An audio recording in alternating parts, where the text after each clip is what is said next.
These are the leaders. Adam Hansen doesn't know when to say enough is enough. This remarkable man from Queensland.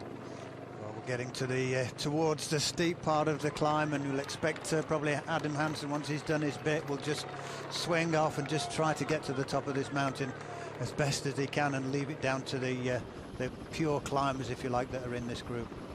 Walter Clerk is second. Ryder Hejerdal is in third place at the moment. Watch out the boy in white at the back, because that is Louis Menkes, the MTN Quebecer rider, who is for the last 2 years the national under-23 road and time trial champion of South Africa, but last year was also second in the world under-23 road race championship, and he's in a position to try and go one better in a couple of weeks here in Spain. Not very far away actually from where we're racing today, just a few hundred kilometers. You can see it's starting to hurt these riders now. Grimaces on their faces. Nobody's attacked yet. Looks like we've got the team buses there. I wonder if any of those meant to get to the top and had to give up the ascent just there, because we had reports earlier 3 had burned out their clutches. There's the Cofidis team bus. They had the winner yesterday in Daniel Navarro. He won't win today. Cofidis had a man in the breakaway, but now they have no one left up front in this very select group of 12. Surprising me, Graham, but they are still riding up this hill together. Yeah, we make a right turn any minute now, though, and that's where it really starts to kick up, and we'll soon see this group split up. Is anybody going to attack, or is it going to be riders just who cannot keep the pace? Hansen probably thinking he might just get to this turn, and then it's up to Bart de Klerk, the rider in second, to see if he is any good for the climb. These riders are strong riders. They're pure climbers. I don't think we can attach that tag really to any of them. We're just seeing there, actually something we just talked about, that the team cars now, for fear of the road getting blocked on this narrow climb, have pulled out. This group now only covered by neutral service. So they make the turn, 3.1 kilometers to go. Cars are not allowed now, apparently. They're going to use neutral service cars and motorcycles carrying wheels as they turn on towards the last ascent to the summit. It's sections of 20%. This little group go onto it with 4:27. So yes, the winner will come from this group, but what a battle it's going to be behind by the heads of the riders in this Vuelta a España. And Team Sky are seemingly pushing home a strong advantage for Chris Froome. It certainly looks like they're setting the pace high enough for Chris Froome. He'll want to get on it, then he'll get into his own rhythm and see what happens. He may not respond to the attacks from the pure climbers like Rodriguez or Contador. 3 kilometers to go. We've lost somebody from this group, and I can't see who it is, but I think it is Martinez from Europe car who's gone. But still Hansen, even though he's starting to kick in, look how narrow the road is now as we start to go up towards the summit. 2.7 they say is when it really starts to hurt, but our GPS is not quite in line with the actual kilometers on the road. Incredible riding by Adam Hansen. He's doing a fantastic ride here. The third year in a row he's ridden all 3 Grand Tours: Italy, France and Spain. 9 Grand Tours in 3 years. Yeah, it's still all together now, but it won't be much longer before this group splits up. Well, they've started to get out the saddle, so perhaps it is kicking. And here comes Louis Menkes, the rider from South Africa. He obviously is feeling his tail is up here. He tried a tentative attack in the valley and they chased him down. This is the youngster, the 22 years old he is, and riding his first Grand Tour. He's waited for this day, I feel. Now, Seacard trying to come up on the left of our picture. Yeah, just hope that Menkes, just maybe lack of experience, doesn't just do too much too soon, thinking it's an awful long way on this climb. Only 2 kilometers, but at this gradient, it is very difficult.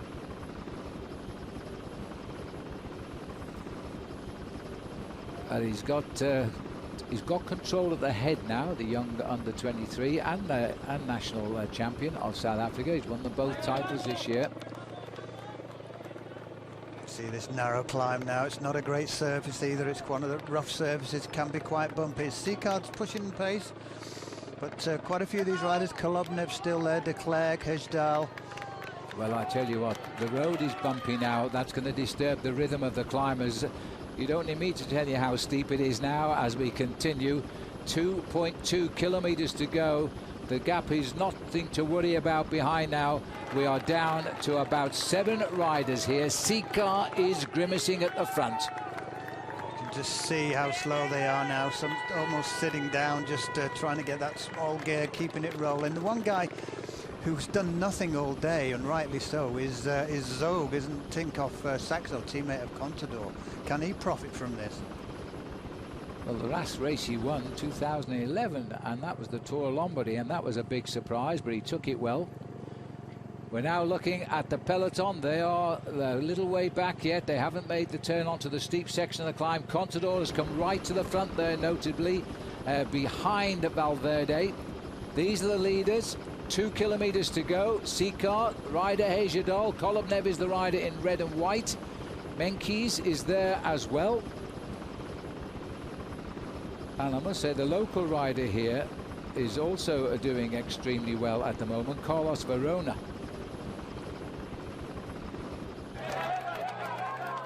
Now 17%. No, Verona was gone. I was confusing him there with the rider from the Movistar, Emmanuel Enviti, who is still there. Just tucked in the back on the left of our picture. And now a little move by rider Hejadol, winner of the Giro d'Italia.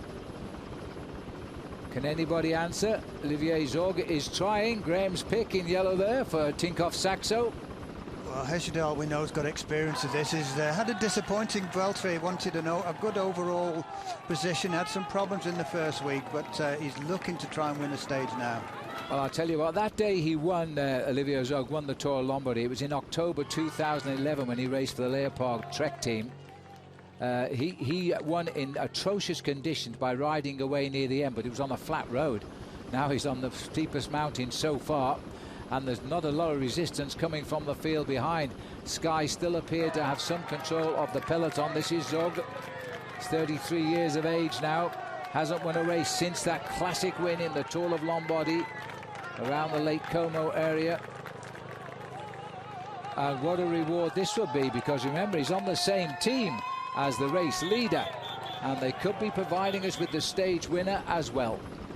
We can see just how slowly Hejadol did hold that gap for a little bit of time, but Zog just seems to be inching away from the others. Kolobnev's there also, Erviti of Movistar, the other 3 riders. Oh, the attack here, we've gone back to the main field because this is Valverde who's gone. Is there going to be a reaction? It looks like Rodriguez is looking over his shoulder. He said he feels good. Alberto Contador catapults out the bunch because he wants to be on the back wheel of the man in white. Remember, today they're separated by just 20 seconds. They can't afford to be too far apart at the line. Well, this is something that's not going to suit Froome. Attacks almost from the initial, as soon as they got onto this steep point of the climb, Valverde's attackers won't suit Froome whatsoever. Exactly. That's what the Sky team tried to prevent by high-tempo riding, but they didn't control it onto the steep section. Up with the leader now, Olivier Zog here, the Swiss rider, trying to ride away. And now we go back down here, and now this is serious trouble at the back of the race here, because Chris Froome is slipping to the rear of the group. He could not react to that sudden acceleration by Valverde. It's the strong man who we were expecting. This climb's going to suit. Rodriguez still there, Valverde, Contador, Moreno, is it still there? Yep, Moreno is tucked in as well. This is well, it's going to be up and down with our cameras now. We're watching 2 races here, one for the next red jersey. Will it be Contador or Valverde? This is Zog. Meanwhile, this is the action for the race for red. What do you think about Contador, Graham? Well, he's looking good. I mean, Valverde went very early, tried to take him by surprise, but it's an awful long way on a climb like this. And just see Aru as well, just trying to get across. A guy who had a great stage win the other day. Well, Valverde is sitting on tremendous form in this Vuelta a España. He was in our pictures throughout the month of July in the Tour de France. He was the unlucky man not to podium. He finished 4th, but he still kept that form, unlike some of the riders in the Tour. But now Contador is moving onto his shoulder, and there's possibly a little bit of psyching out here, just to remind him he's still there and still going good. Meanwhile, 1.4 kilometers to go for a man who hasn't won a race since 2011, and that's the only win he's had in a career that started 11 years ago. Well, it is all about just keeping that gear going now. There's no pacemaking. It's every man for himself on this part of the climb. Well, Valverde has really risen. He has won this race before, but then again, the man sitting behind him has won it twice before. And Joaquim Rodriguez right up there as well on the left of our picture. He's never finished better than third in this event. These are the real cream of the pack here, but the one missing is again Chris Froome. And the other one who's not been able to follow this leading group, who we would have expected, is Rigoberto Urán, and maybe he's just behind. I've just caught a glimpse of Warren Barguil. And it's fact Caruso who's got up here as well. Looking down on the leader, it is still Olivier Zog. Finished 11th in this race overall back in 2008. The year before that he was 15th, but he'd never won a stage. And he's looking very, very likely now. So the race is now on. Who will be the next red jersey? At the moment, the white jersey and the red jersey are locked together, but this man is in desperate trouble, although only just ahead are the riders who are trying to drop him. He's a diesel engine, Chris Froome, and he might get back yet. Yeah. Contador, 18% is the slope now, but that's for the leaders. This is Alberto Contador. Now he's going to give back to Valverde what Valverde just delivered to him. He's gritting his teeth. Can Valverde recover from this? He's not as good a climber as Contador. He can't alter the pace. This man is a pure climber, but has he got the form? And I think Valverde just cracked. Well, he did look like he was trying to stay there, but then you suddenly saw him sit down and put his head down, and it looked like Rodriguez that's taken up the pursuit of Contador. Well, out of the Tour de France on stage 10 with a hairline fracture of his tibia, back for the Vuelta Espana, told everybody he wouldn't be competitive for the first 2 weeks. Need I remind you, we are now ending the second week of this Vuelta, and he's been competitive every day, and he's surprising himself every day as well. This is the leader climbing towards the finishing line, but this is the battle for the next red jersey. It looks at the moment Contador might be extending his lead tonight. Still very close, so you can just see Fabio Aru has also done a great ride. He's coming back to them, but Valverde is just managing to hold that gap at the moment. Well, I hope so, because he tried the acceleration. I admire him for that, to take on Contador. Chris Froome is trying to get back up to Valverde there. I think Valverde may have cracked a little bit too much on this climb, because Contador is out of the saddle. This is his style of riding. He doesn't climb in the saddle like the others. He puts all of the effort in.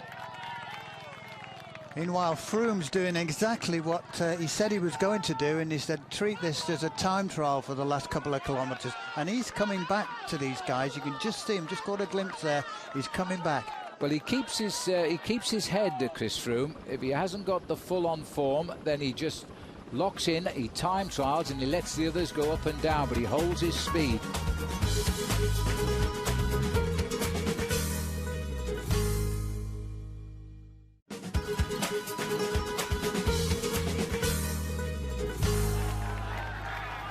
Well, this is Zargo, the 33-year-old Swiss rider. He sits 30th overall. He'll improve on that tonight as well. But he's only won one race in a career which started back in 2004. It was a one-day classic, one of the best, the Tour of Lombardy. The only race he's ever won. He chooses his victories well, doesn't he, Greg? Well, it's not a bad race to win, and if this is your next victory, it's not a bad victory either. Chris Froome has fought his way back from the depths of despair to be back alongside Alberto Contador. What a remarkable piece of riding that is. It looked as though Contador had delivered the blow, but Froome is back. Yep, he's kept his pace, kept his head, and he's come straight through these guys. And I think Valverde has now been dropped. Yeah, you could just see him in the background. We've got Aru, Rodriguez and Contador still with Froome. Well, you've got to take your hat off to Chris Froome. Every day we have watched this man suffer, suffer, suffer. And yet Contador, even today, said the one man he fears is Chris Froome. And he was right. Well, he's the one guy who can come good still. He's getting better all the time, Chris Froome. Back up to the leader, and here he is, and give this man his just desserts, Olivier Zog. We're just keeping him in touch with the leader, because this is the battle now for the next word, the red jersey. Although for the moment it's going to be Contador again, and with an increased advantage, because right in the distance is the white jersey of Valverde, who has dropped away. This long climb, 300 metres to go for Olivier Zog.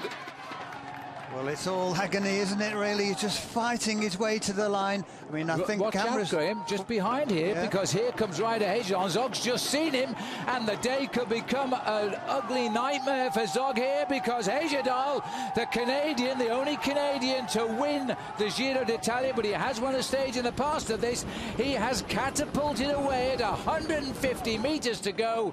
He's broken the spirit of Zog, and Ryder Hejjedal is coming up to get a great victory here for himself. He too, it's a couple of seasons since he won a race. In fact, since he won the Giro d'Italia, he's only won one very small race in Belgium. Now he can wipe that away because he's won his second historical stage in the Vuelta Espana. And this is a very, very special win for Ryder Hejjedal.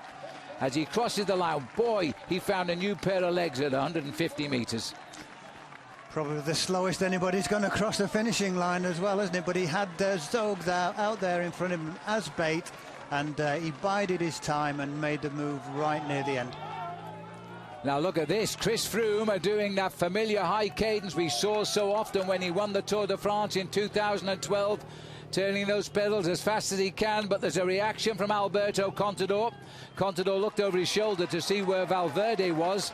As we continue, Saviti going over the line here. I'm not sure, I think he's third. As we now see battle here, and he's cracked him. He has cracked Alberto Contador. This is the first time we've seen any cracks in the woodwork, and he's put Alberto Contador. Now Chris Froome, there's no red jersey for him yet, but this is a psychological gain if he can hang on. This is Adam Hansen we're catching up with. Remember, he was in the breakaway 5 minutes ahead at the start of this climb. Chris Froome goes by him. He started the day 1 minute and 20 seconds behind Contador. Well, certainly an amazing ride by Froome to do this. Again, it's just kept his own pace, come back to Contador, and has actually had the strength now to drop Contador. And just Contador, Rodriguez and Aru and Valverde nowhere to be seen at the moment. No, and I think Contador might be just saying enough is enough today, because there's two more very, very tough days to come. Froome has said he's going to treat each day like an individual one-day classic race. Well, he's scoring the best points on this particular opening classic day, that's for sure. As now Chris Froome goes, he's almost certain to go up from 4th to 3rd overall. I don't think he can get the time to catch up with Valverde. He's a minute behind him, but you never know. This is an extremely steep climb, and when the body says enough is enough, that is it. Now Rodriguez continues. Rodriguez said, I'm starting the day feeling great. I don't know about the others. Well, now's the time to show it. He's trying to close down Chris Froome. He's actually taking Contador back up to the back wheel of Chris Froome. Aru is looking as though he might be on his limit there. Oh, yeah, it's a fantastic racing, isn't it?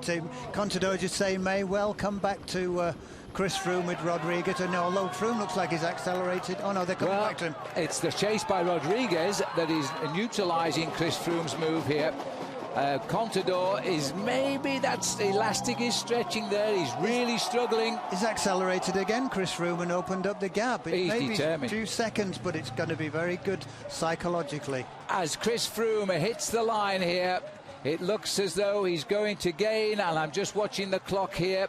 As Contador comes up, he's going to gain about 10 seconds, maybe 10 seconds I'll go for there. That's not bad, because that's going to also move him up to 3rd place overall, because Uran hasn't finished yet.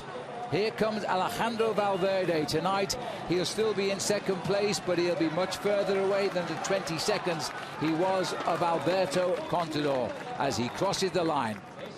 Well, here's Ryder Hejjedal coming up to the line. What a great ride by him. He didn't follow, look for all the climb that Zog was going to hang on, but Hejjedal kept his own pace, kept him in sight all the way, and had him as bait there, and could really accelerate and overtake him in those last 200 metres. Fantastic win for him.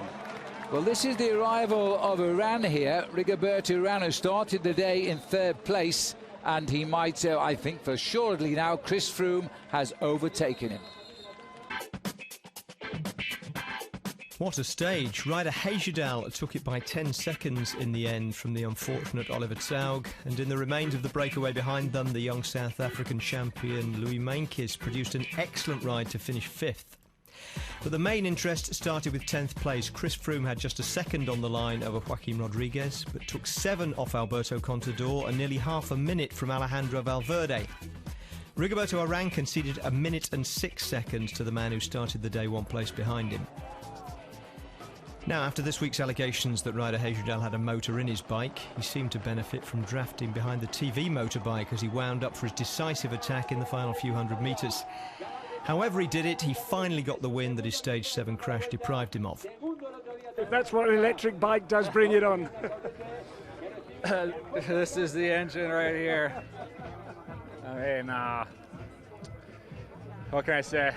Been having a good time with this Vuelta. I think your team's riding really well, and to stand on top of the podium after a stage like today, I mean, that's why you get out of bed and work so hard day in and day out.